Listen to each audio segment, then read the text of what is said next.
নমস্কার বন্ধুরা, Indian variation চ্যানেলে আজকে আমি তোমাদের সবাইকে চিলি চিকেন করে দেখাবো।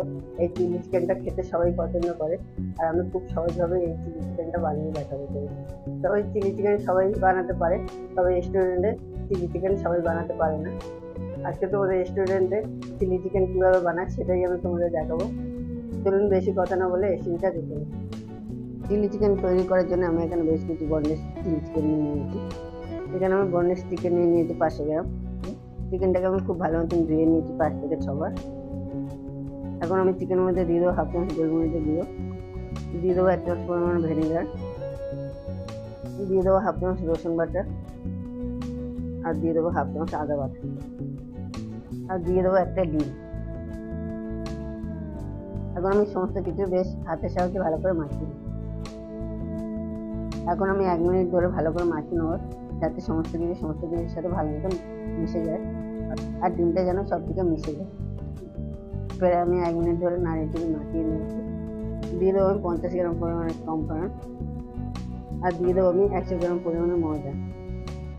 আমি এটাকে ময়দা আর কর্নফ্লাওয়ারটাকে খুব ভালো করে মাখিয়ে নেবো। এবারে আমি 2 মিনিট সময় নিয়ে ভালো করে মাখিয়ে নেবো। মাথায় রাখতে হবে এই সময় কোনো মতে জল দিলে হবে না, কারণ চিকেন থেকে এমনি জল বার হবে। এবারে 2 মিনিট সময় নিয়ে আমি ভালো করে চিকেনটাকে ম্যারিনেট করে নিলাম।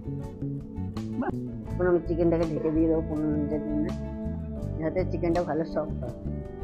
15 মিনিট রেস্টের পরে আবার আমি ঢাকাটা খুলবো। দেখতে পাচ্ছি চিকেন থেকে অনেকটা পরিমাণে জল কেটে গেছে। এখন আমি দিয়ে দেবো পরিমাণ মতো নুনটা দিয়ে আমি ভালো করে মাখিয়ে নেব, যাতে নুনটা চিকেনের মধ্যে ভালো মতো মিশে যায়। আগে নুন দিইনি, কেননা চিকেনের মধ্যে দিয়ে কতটা জল বার হবে সেটা আমি বুঝতে পারবো না। নুনটা দিয়ে আমি খুব ভালো মতো মাখিয়ে নিলাম। এখন আমি চিকেন পকোড়াগুলো তৈরি করে নেব। এরই ফাঁকে গ্যাসের মধ্যে একটা কড়া বসিয়ে দিয়েছি, কড়াটা গরম হয়ে গেছে। এখন আমি পরিমাণ মতন তেল দিয়ে দেবো। এখন তেলটা গরম হয়ে গেছে, এখন চিকেন পকোড়াগুলো আমি একে একে ছেড়ে দেবো। তেলটা খুব বেশি গরম করা যাবে না, তাহলে কি হবে, ভেতর দিয়ে পুরো উঠবে, বাইরে হবে না। কারণ গ্যাসের আঁচটা জ্বলে যাওয়া যাবে না, ভেতরে পকোড়াগুলো কাঁচা থেকে যাবে। এখন আমি একে একে সব ছেড়ে দিলাম। এখন পকোড়াগুলো আমি ছেড়ে দিয়েছি। এখন 4 থেকে 5 মিনিট আমি এক সাইড হতে দেবো, দিয়ে ভালো করে ভেজে নেব। প্রায় 5 মিনিট পর পকোড়াটা এক সাইড ভালো মতন ভাজা হয়ে গেছে। আমি এখন পকোড়াটাকে উল্টে পাল্টে দিলাম। এখন আরও আমি 5 থেকে 6 মিনিট এরকম মিডিয়ামের আঁচে ভেজে নেব। প্রায় 5 থেকে 6 মিনিট পরে পকোড়াটা আমার ভালো মতন ভাজা হয়ে গেছে। এখন আমি তুলে নেবো পকোড়া। একে একে আমি সব পকোড়া তুলে নিলাম। বাকি পকোড়াগুলো আমি একে একে ছেড়ে দেবো, ঠিক সেম একইভাবে ভেজে নেব। 5 মিনিট সময় নিয়ে এক সাইড ভেজে নেব। দেখুন বন্ধুরা, খুবই সহজ, যে কেউ বানাতে পারবে, কিন্তু একটু বুদ্ধি খাটাতে হবে। ঠিক একইভাবে আবারও আমি পকোড়াগুলো উল্টে পাল্টে দেবো। 5 মিনিট পরে আবার আমি 6 থেকে 7 মিনিট সময় নিয়ে পকোড়াগুলো ভেজে নেব। আবার 6 থেকে 7 মিনিট পর পকোড়াগুলো ভাজা হয়ে গেছে। আমি একে একে পকোড়াগুলো সব তুলে নেব। পকোড়াগুলো তুলে নেওয়ার পরে তেলটা অনেকটাই আছে, এখন আমি কমিয়ে নেব। এখন আমি পরিমাণ তেল তুলে নেওয়ার পরে বাকি যে তেলটা আছে, ছোট বড় সাইজের পেঁয়াজ কুচি দিয়ে দেবো। চিলি চিকেনের পেঁয়াজ তোমরা যেভাবে কাটে সেভাবেই আমি কেটে নিয়েছি, তোমরা ঠিক সেভাবেই কাটে। পেঁয়াজগুলোকে দিয়ে আমি একটু নাড়িয়ে ভেজে নেব। পেঁয়াজগুলো থেকে আমি পরিষ্কার ছাড়িয়ে নিয়েছি, নতুন করে আর দেখানোর কিছু নেই।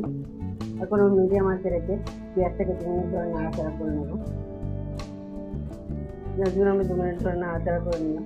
পেঁয়াজগুলো গা থেকে রং ছেড়ে দিয়েছে। এখন আমি দিয়ে দেবো একটা বড় সাইজের ক্যাপসিকাম কুচি। ক্যাপসিকাম কুচিটাকে দিয়েও আমি 1 মিনিট ধরে নাড়িয়ে তুলে নেব, যাতে ক্যাপসিকামের জল দেওয়ার ভাবটা কেটে যায়। ক্যাপসিকামটাকে দিয়ে আমি 1 মিনিট ধরে ভালো করে নাড়িয়ে তুলে নেব। ক্যাপসিকামের জল দেওয়ার ভাবটা কেটে গেছে। এখন আমি দিয়ে দেবো 1 চামচ পরিমাণ আদা বাটা, আর দিয়ে দেবো 1 চামচ পরিমাণে রসুন বাটা।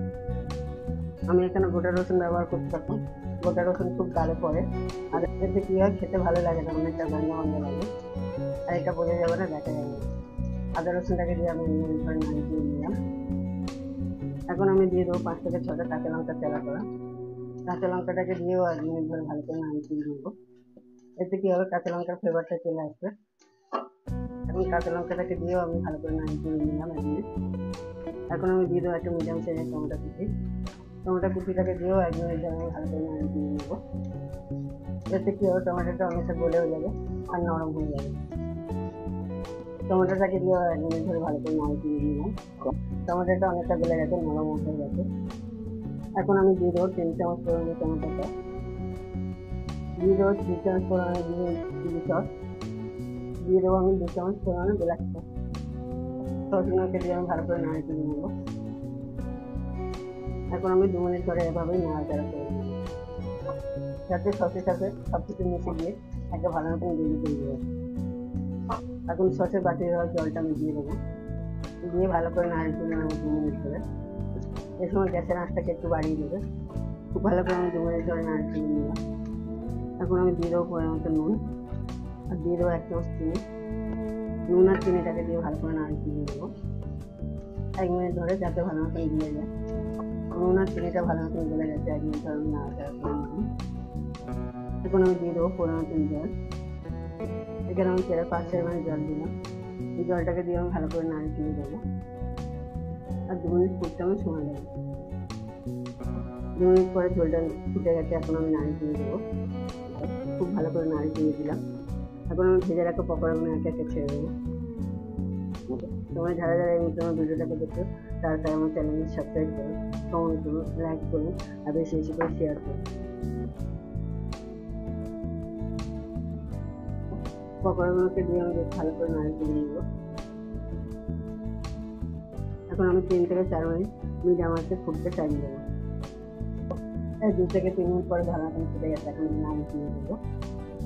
এখন আমি এইভাবে 5 থেকে 6 মিনিট ঢাকা দিয়ে রেখে দেবো, যাতে চিলি চিকেনের মধ্যে দিয়ে ঝোলটা টেনে নেবে। তাহলে 5-6 মিনিট পরে আমি ঢাকাটা খুলবো। খুব ভালো করে আমি চিলি চিকেনটাকে নাড়িয়ে দিয়ে দেবো। দেখতে পাচ্ছি চিলি চিকেনটা আমার পুরো তৈরি। এই যে ঝোলটা আছে, এই ঝোলটা লাগানোর পরে টেনে নেবে।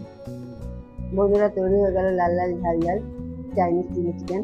ভাত, লুচি, পরোটা, রুটি, বিরিয়ানি, পোলাও, ফ্রাইড রাইস সব কিছুর সাথেই চলবে।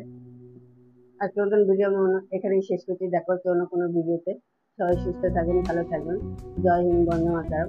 আর এরকম নতুন নতুন ভিডিও পেতে গেলে আমার চ্যানেলে অবশ্যই কমেন্ট করে জানাতে হবে।